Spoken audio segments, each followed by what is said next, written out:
चलिए इस वीडियो में हम बात करेंगे ईरान, अमेरिका और इजरायल की, क्योंकि ईरान पर लगातार छठे दिन भी अमेरिका का हमला जारी है।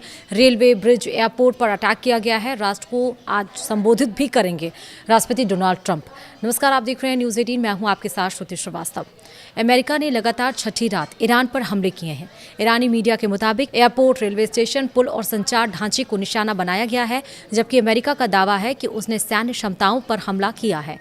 ट्रंप पहले ही पावर प्लांट और पुल उड़ाने की चेतावनी दे चुके थे। ईरान ने कहा है कि हालात और बिगड़ सकते हैं और इसके साथ साथ यह संघर्ष पूरे पश्चिम एशिया में फैलने का खतरा पैदा कर रहा है। दरअसल अमेरिका और ईरान के बीच टकराव लगातार खतरनाक होता जा रहा है। अमेरिकी सेना ने लगातार छठी रात ईरान के अलग अलग इलाकों पर हमला किया। वहीं दूसरी तरफ अमेरिकी राष्ट्रपति ट्रंप शुक्रवार की सुबह राष्ट्र को संबोधित करेंगे, यानी कि आज की हम बात कर रहे हैं 17 जुलाई की।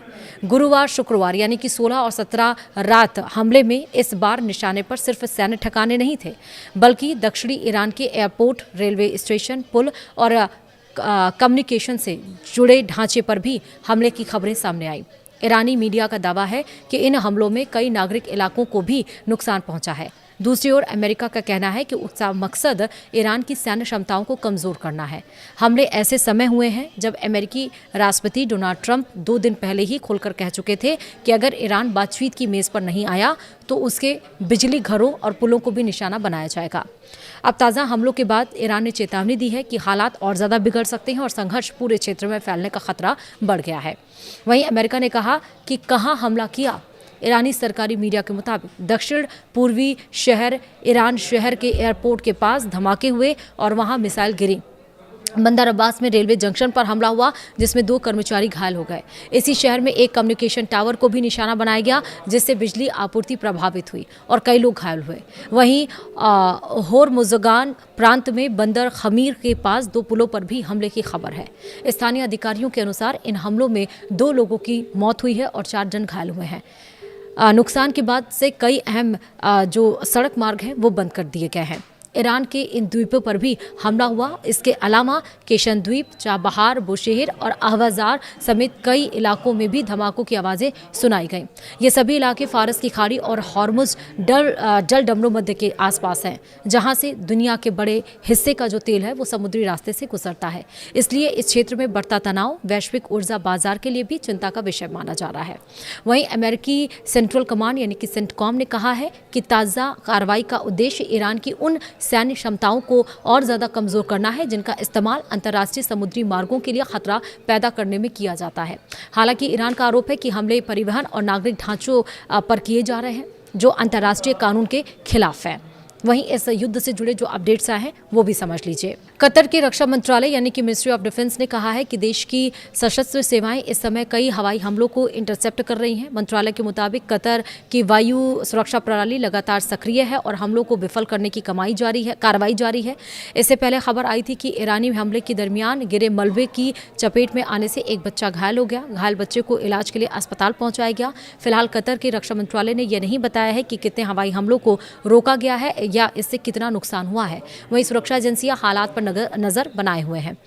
वहीं ये भी है कि यमन के हूथी समूह ने सऊदी अरब को चेतावनी दी है कि अगर वह यमन पर सैन्य हमलों में शामिल हुआ तो उसके तेल ठिकानों और महत्वपूर्ण प्रतिष्ठानों को मिसाइलों और ड्रोन से निशाना बनाया जाएगा।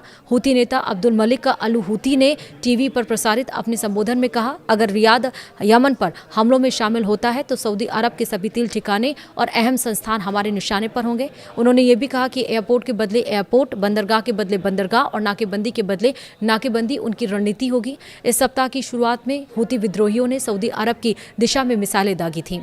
वहीं अमेरिकी सेना के सेंटकॉम ने दावा किया कि उसने ईरान के खिलाफ हमलों का एक बड़ा अभियान सफलतापूर्वक पूरा कर लिया है। बयान के मुताबिक यह लगातार छठी रात थी जब अमेरिकी सेना ने ईरान में सैन्य ठिकानों पर हमले किए। सेंटकॉम के अनुसार लड़ाकू विमान, ड्रोन और युद्धपोतों ने सटीक हथियारों से ईरान के तटीय निगरानी केंद्रों, एयर डिफेंस सिस्टम, सैन्य लॉजिस्टिक इंफ्रास्ट्रक्चर और समुद्री सैन्य क्षमताओं समेत दर्जनों ठिकानों को निशाना बनाया। वहीं अमेरिकी सेना ने कहा है कि यूएस प्रेसिडेंट डोनाल्ड ट्रंप के निर्देश पर यह अभियान चलाया गया है। उसका उद्देश्य ईरान की सैन्य क्षमता को और ज़्यादा कमज़ोर करना, तथा हाल ही के दिनों में कारोबारी जहाजों पर हुए हमलों के लिए ईरान को जवाबदेह ठहराना है। वहीं अमेरिका और ईरान के बीच लगातार बढ़ते सैन्य तनाव का असर वैश्विक तेल बाजार पर साफ देखने को मिल रहा है। दोनों देशों के बीच एक और रात हमलों के बाद ब्रेंट क्रूड की कीमत 1% से ज्यादा बढ़कर $85 प्रति बैरल के पार पहुंच गई है।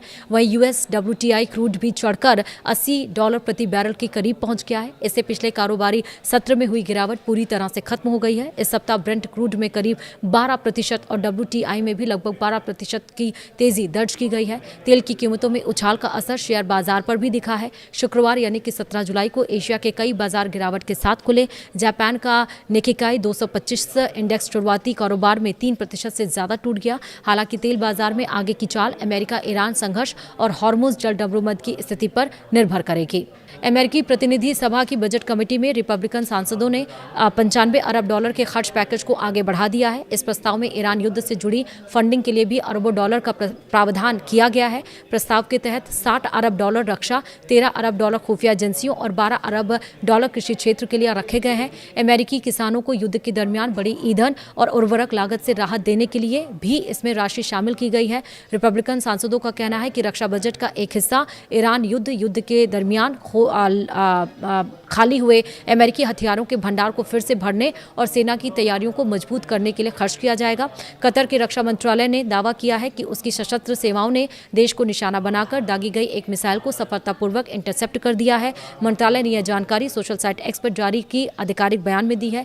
बयान में कहा गया है कि मिसाइल हमले को समय रहते रोक दिया गया। हालांकि यह नहीं बताया गया कि मिसाइल किस दिशा से आगे दागी गई थी या हमले के पीछे किसका हाथ होने के संदेह है।